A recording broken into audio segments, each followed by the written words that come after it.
అర్జునుడిని అద్భుతమైన విలుకాడుగా మారుస్తానని ద్రోణాచార్యుడు ప్రామిస్ చేశాడు. ఈ నిశ్చింతగా ఉన్నాడు, రాజుకొడుకు కదా.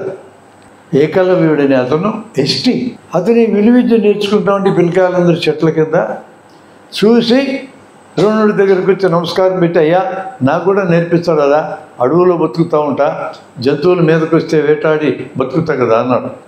నువ్వు ఎవడవరా అన్నాడు. నేను బోయాన్ని సార్ అన్నాడు. బోయో ఎరుకలో ఏదో చెప్పుంటాడు.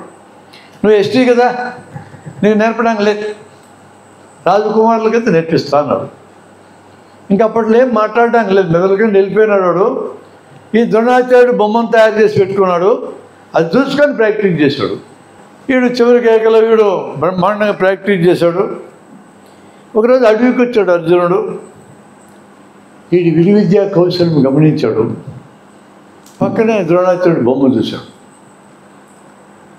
ఎవరు ఆయన అంటే, నేను అడవిలో బతుకుతా సార్, నేను బొమ్మ ఏంటంటే ద్రోణాచార్యుడు బొమ్మ, ఆయన స్ఫూర్తిగా తీసుకొని నేర్చుకున్నా అన్నాడు. ఏంటంటే ఒరిజినల్ ద్రోణాచార్యుడు దగ్గరికి వెళ్ళాడు. ఏం గురువా ఇట్లా మాట ఇస్తుంది, నాకు కొంపలు ముంచినావు కదా, నాకంటే పెద్దోడు ఆడు తయారైన అడవిలో అంటే, నేనెప్పుడు నేర్పినా వాడికి, నువ్వు నేర్పినవాడు లేనాడు, నీ బొమ్మ ఉంది అక్కడ అన్నాడు. చూద్దాం పదా అన్నారు. వచ్చేసినారు ఇద్దరు. వచ్చినాక చూశాడు ద్రోణుడు, అర్థమైంది ఈడు కనీసం 100 రెట్లు అర్జునుడి గారి కంటే గొప్పవాడని తెలుసుకుంటాడు.